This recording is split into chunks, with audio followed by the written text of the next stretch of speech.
नमस्कार दोस्तों, स्वागत है मेरे चैनल HKT जयपुर पे। तो जैसा कि मैंने आपको बताया था कि EMMC का फ्री ऑफ कॉस्ट आप पूरा का पूरा कंप्लीट एक एक चीज़ EMMC चाहे EMCP बोलो चाहे UFS बोलो, एक ही चीज़ है, बस स्पीड का फ़र्क है, इनके अंदर और कोई फ़र्क नहीं है। तो इसका मैंने पार्ट फर्स्ट बनाया था डिफरेंट के बारे में और कैसे कैसे क्या कहाँ से यूज़ होगी। अभी जो इसका मैंने सेकेंड पार्ट जो बनाया है इसका, उसके अंदर आपको मैंने EMMC के, EMCP के और UFS के वोल्टेज, एक ही चीज़ है वोल्टेज, कैसे कितने कितने वोल्टेज चाहिए और कैसे कैसे काम करता है उसकी पूरी डिटेल बताइए। वीडियो पूरी देखोगे तो ही समझ में आएगी, पूरे पार्ट देखोगे तो ही समझ में आएगा, सब एक दूसरे से जुड़े हुए हैं। जब तक पार्ट 1 नहीं देखोगे तो सेकंड समझ में नहीं, सेकंड नहीं देखोगे तो थर्ड समझ में नहीं आएगा, फिर अधूरे रह जाओगे। तो जितना भी मैं दे रहा हूँ बहुत ज़्यादा दे रहा हूँ, हर कोई नहीं बताता इन चीज़ों के बारे में। तो पूरी वीडियो को देखो ठेठ तक, जब जाके आपके दिमाग में फिट होगा। यही कोर्स बाजार में 25-25, 30-30 हज़ार रुपये ले रहे हैं, मैं बिल्कुल free of cost part two part बना रहा हूँ। और अगर आपको कोई दिक्कत आए, कोई समस्या है, तो आप मेरे इसमें व्हाट्सअप नंबर भी दिए हुए हैं, उसमें भी पूछ सकते हैं, कमेंट भी कर सकते हैं। और चैनल को लाइक करो, नए हो तो चैनल को लाइक करो, सब्सक्राइब करो, शेयर करो। थैंक यू, धन्यवाद। और पूरा पार्ट कंप्लीट देखो, सेकंड पार्ट इसका, पूरी वोल्टेज की पूरी गणित देखो। हेलो दोस्तों, स्वागत है हमारे चैनल HKT जयपुर में। तो जैसा मैंने पहले पार्ट में आपको बताया था कि EMMC की लॉन्चिंग डेट और वो उसमें क्या अपडेट आया था या कौन सी बढ़िया थी, वो मैंने आपको बताया था। वो उसकी स्पीड कैसी थी, डिफरेंट क्या था तीनों में, EMMC, MCF और UFS में। ठीक है, तो आज मैं उसका सेकंड पार्ट बनाया जा रहा हूँ। पर अपन EMMC का कोर्स चालू करें, यानी अपन उससे थोड़ा आगे बढ़े, उससे पहले मैं बता दूं भाई, अपने फ़ोन में जो EMMC लगी होती है वो वर्किंग कैसे करती है।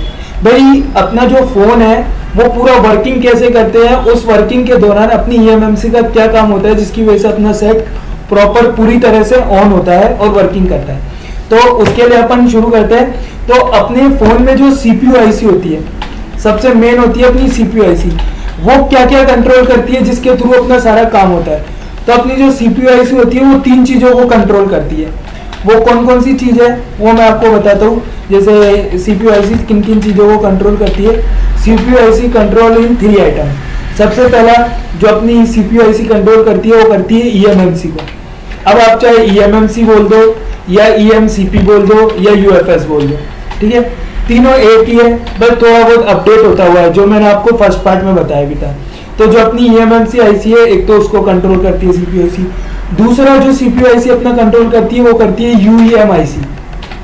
अब भाई ये UEM IC क्या है, अब देखो नाम सारे वही है, लोग बात क्या है नाम अलग अलग दे देते हैं, इसकी वजह से लोगों को कंफ्यूज हो जाता है।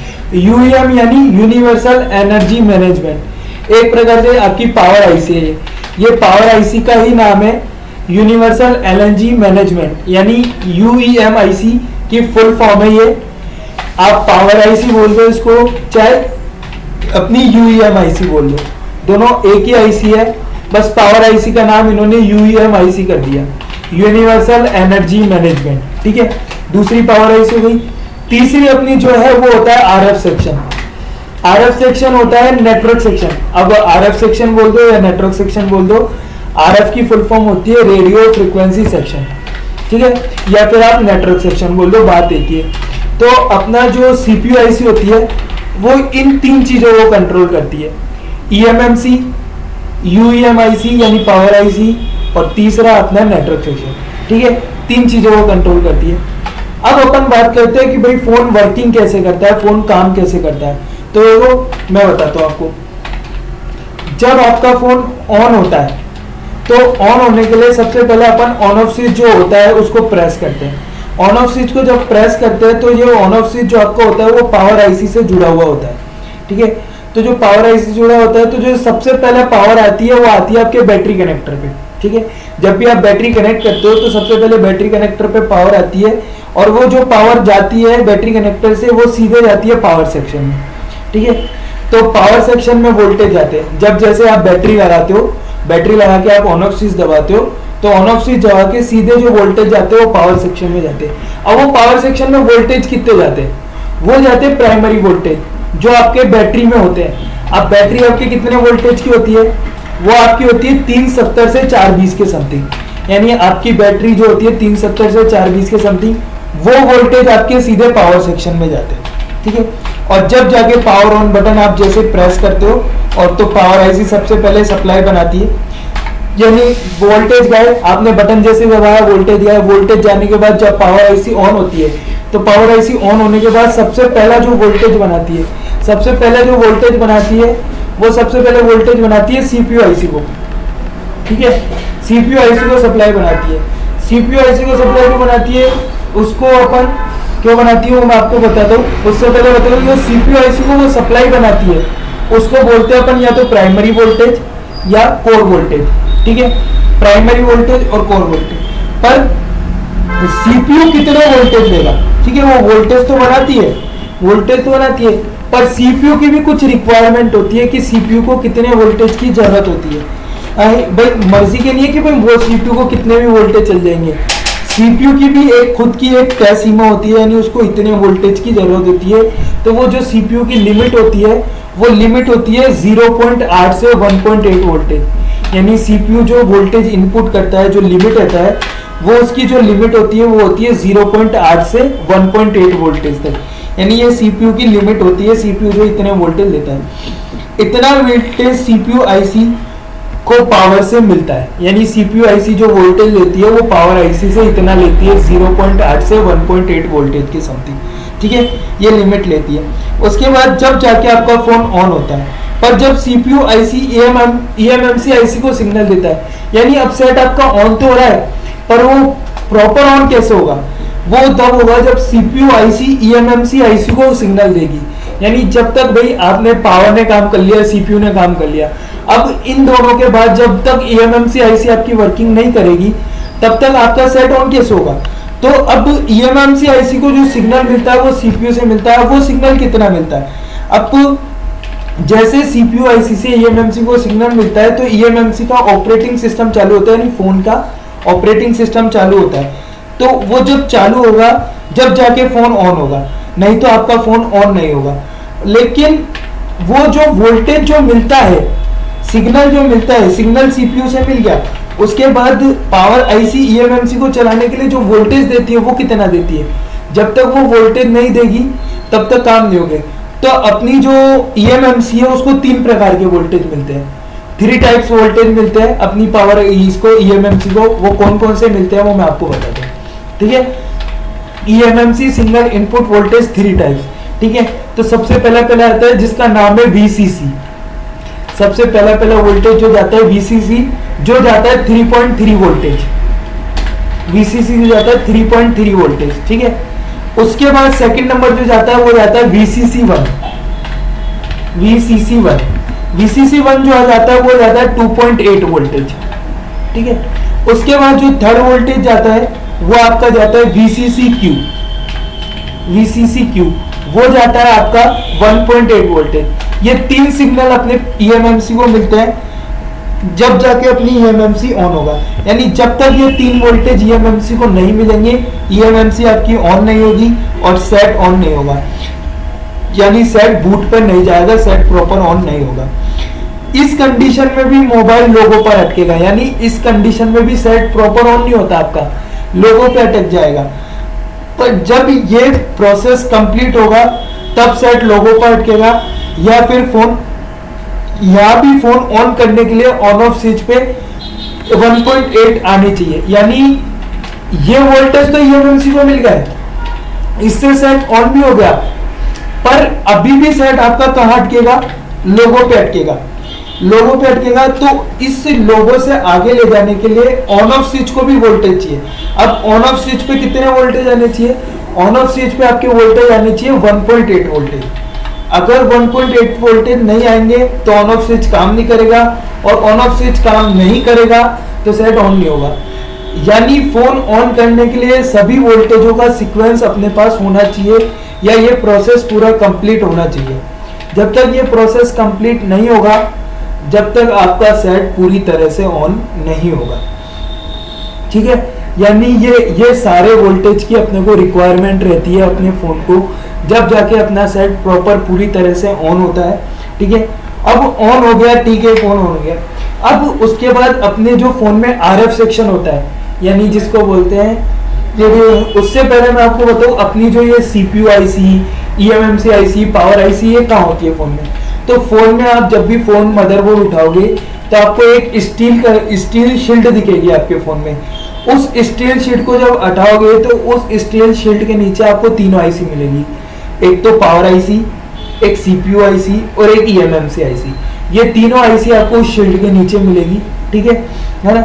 उस शील्ड को हटाओगे और उसी के अलावा एक शील्ड और अलग से होती है जिसके अंदर आपका होता है नेटवर्क सेक्शन, ठीक है।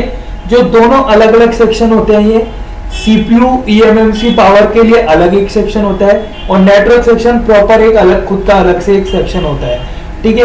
क्योंकि उसको अलग से वोल्टेज जाता है और अलग से काम करता है, इसलिए काम केवल नेटवर्क लाने का ही होता है। उसका जो नेटवर्क सेक्शन का काम होता है वो नेटवर्क लाने का काम होता है, इसलिए वो सेक्शन एक अलग से दिया हुआ है अपना, ठीक है। तो अगर ये सेक्शन खराब होता है तो फोन डेड भी हो सकता है और इस सेक्शन को चलाने के लिए जो पावर की जरूरत होती है वो भी पावर आईसी से मिलता है। यानी ये तो मेन तो जो था अपना सीपीयू ईएमएमसी और पावर, सीपीयू ईएमएमसी पावर, ये तीनों चीज होता है, ठीक है। यानी जो अपने ये तीन, तो अपन कहाँ पे थे, तो मैंने जैसे आपको बताया था नेटवर्क सेक्शन की जरूरत होती है अपना। अगर ये सेक्शन खराब होगा तो फोन डेड भी हो सकता है। तो इस सेक्शन को चलाने के लिए जो पावर की जरूरत होती है वो पावर भी आपको पावर आईसी से मिलता है ना। तो अब मैं आपको ये बताता हूँ जो अपना नेटवर्क सेक्शन होता है, आरएफ सेक्शन जो होता है ना, अब उससे दो चीजें जुड़ी रहती है। वो क्या क्या जुड़ी रहती है वो मैं बताता हूँ। वो है सबसे पहला जो जुड़ा रहता है वो होता है वीसीओ। वीसीओ का मतलब होता है voltage controller oscillator, voltage controller oscillator, VCO होता है वोल्टेज कंट्रोलर ऑक्सीलेटर। और दूसरा जो आपका जुड़ा होता है वो होता है पीएफओ, पावर फ्रीक्वेंसी ऑक्सीलेटर, ठीक है। पहला अपना हुआ वीसीओ यानी वोल्टेज कंट्रोलर ऑक्सीलेटर, दूसरा अपना हो गया पीएफओ यानी पावर फ्रीक्वेंसी ऑक्सीलेटर, ठीक है। इसमें ठीक है दो हो गए वीसीओ। इसके अलावा इस फोन में इसमें जो अपने नेटवर्क सेक्शन होता है पावर फ्रीक्वेंसी ऑक्सीलेटर, ठीक है। वीसीओ वोल्टेज कंट्रोलर ऑक्सीलेटर और पीएफओ पावर फ्रीक्वेंसी ऑक्सीलेटर, ठीक है। इसके अलावा अपने नेटवर्क सेक्शन में एक ऑसिलेटर क्रिस्टल लगा होता है जिसको अपन नेटवर्क क्रिस्टल भी बोल सकते हैं या ऑसिलेटर क्रिस्टल भी बोल सकते हैं, ठीक है। जिसकी वजह से पावर आईसी इसे सप्लाई देती है, ठीक है। और आरएफ सेक्शन में कुछ पार्ट होते हैं, जैसे कौन कौन से पार्ट होते हैं वो मैं आपको बताता हूँ। यानी जो ये ऑसिलेटर क्रिस्टल होता है अपना, जिसके थ्रू जिसकी वजह से पावर आईसी इसे सप्लाई देती है और सेक्शन वर्किंग करता है, ठीक है। उसके अलावा इससे कौन कौन से सेक्शन जुड़े होते हैं, क्या क्या चीजें जुड़ी होती है, कौन कौन से पार्ट जुड़े होते हैं वो मैं आपको बताता हूँ। तो सबसे पहला पार्ट जो होता है वो होता है नेटवर्क आईसी, यानी जो अपना ऑसिलेटर क्रिस्टल है उससे सबसे पहले नेटवर्क आईसी, ठीक है। दूसरा जो होता है आपका आरएफ फिल्टर, ठीक है। तीसरा टीएक्स फिल्टर, आरएफ का मतलब हो गया आरएक्स, आरएक्स फिल्टर, ठीक है। आरएक्स फिल्टर जिसको बोलते हैं रिसीविंग, आरएक्स यानी रिसीविंग, टीएक्स यानी ट्रांसमिटिंग। तो पहला हो गया नेटवर्क आईसी, सेकंड हो गया आरएक्स फिल्टर, थर्ड होता है अपना टीएक्स फिल्टर, ठीक है। ठीक है, अब तीसरा है अपना टीएक्स फिल्टर यानी ट्रांसमिटिंग फिल्टर, और चौथा जो अपना होता है वो होता है एंटीना स्विच, ठीक है। चौथा एंटीना स्विच। तो पहला नेटवर्क आईसी, दूसरा आरएक्स फिल्टर, तीसरा टीएक्स फिल्टर, चौथा अपना होता है एंटीना स्विच, ठीक है। 4 नंबर अपना जो आता है वो आता है एंटीना स्विच, ठीक है। और 5वां जो आता है अपना वो आता है सब एंटीना। चौथा अपना एंटीना स्विच, 5वां अपना जो आता है वो सब एंटीना, यानी अपना जो आरएफ सेक्शन है इन सेक्शनों को कंट्रोल करता है। और छठा जो अपना लास्ट आता है वो आता है 26 मेगाहर्ट्ज का ऑसिलेटर क्रिस्टल, यानी 26 मेगाहर्ट्ज क्रिस्टल, ठीक है। वैसे तो देखो 4-5 तरह के आते हैं, पर सबसे ज्यादा 26 मेगाहर्ट्ज का आता है, नहीं तो ऐसे तो 13 मेगाहर्ट्ज का भी आता है, 19.2 मेगाहर्ट्ज का भी आता है, 38.4 मेगाहर्ट्ज का भी आता है, पर सबसे ज़्यादा 26 मेगाहर्ट्ज का मिलता है, ठीक है। तो 26 मेगाहर्ट्ज क्रिस्टल, ठीक है, क्रिस्टल मिलता है। तो ये जो 6 चीज़ें हैं, इन 6 चीज़ों को कंट्रोल करता है आपका RF सेक्शन, यानी जो आपका RF सेक्शन बोल दो या नेटवर्क सेक्शन हो गया, वो नेटवर्क सेक्शन इन 6 चीज़ों को कंट्रोल करता है, ठीक है। जब जाके अपना RF सेक्शन पूरा वर्किंग करता है, ठीक है, पूरी तरह से वर्किंग करता है। तो अपना जो ये नेटवर्क सेक्शन था, ये 6 चीज़ों को कंट्रोल करता है जो अपन ने बताया, जैसे network IC, RF filter, TX filter, antenna switch, सब एंटीना, 26 मेगाहर्ट्ज क्रिस्टल। तो अभी आपने इसमें वीडियो में देखा कि अपना पूरा जो सेट है वो कैसे वर्किंग करता है, भाई EMMC का क्या रोल होता है इसमें, EMMC को कितने वोल्टेज की जरूरत होती है ना। तो इससे पहले के पार्ट में जो मैंने बताया था उसमें EMMC की स्पीड बताई थी, उसमें फ़र्क बताया था, EMMC, MCF, UFS में उसका डिफरेंट बताया था, लॉन्चिंग डेट बताई थी, और सेकंड पार्ट में अपन ने ये बताया, ठीक है। अब इसके आगे जो अपना थर्ड पार्ट बनेगा उसमें मैं बताऊंगा EMMC में कितने पार्टीशन वगैरह होते हैं। अगर आपको इसका फर्स्ट पार्ट देखना है तो फर्स्ट पार्ट देखने के लिए आप इसके डिस्क्रिप्शन में लिंक है, डिस्क्रिप्शन से लिंक देख सकते हैं। और अगर आपको ऑनलाइन ट्रेनिंग लेनी है, EMMC की कोर्स करना है, ऑनलाइन ट्रेनिंग कर सकता है, तो भी आपको दिए हुए नंबर 9982055449 पे आप कांटेक्ट कर सकते हो, ठीक है। वो नंबर आपको दिए हुए हैं, जो आपको डिस्क्रिप्शन में भी मिल जाएंगे, ऊपर स्क्रीन पे भी मिल जाएंगे, तो आप देख सकते हो। तो थैंक यू, धन्यवाद। चैनल को लाइक करें, सब्सक्राइब करें, शेयर करें, और वीडियो देखने के लिए हमारे चैनल को ज़्यादा से ज़्यादा शेयर करें और बेल आइकन को दबा दें ताकि आपको हर दिन नए अपडेट मिलते रहे। थैंक यू, धन्यवाद।